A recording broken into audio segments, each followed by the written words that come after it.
Okay.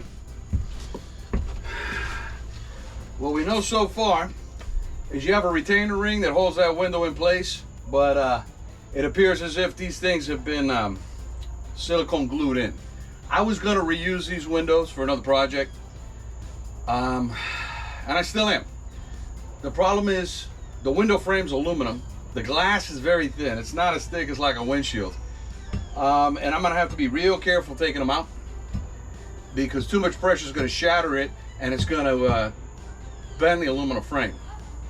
Then it won't be worth anything at that point. So what we're gonna do now is we're gonna go ahead and pull all the screws on everything and get them all ready to go, and then I'm gonna pry them from the outside little by little with my handy dandy low tech tool here, and keep going. And hopefully we get it done without breaking any of them. So that's where we're at right now. And that's what we have discovered so far.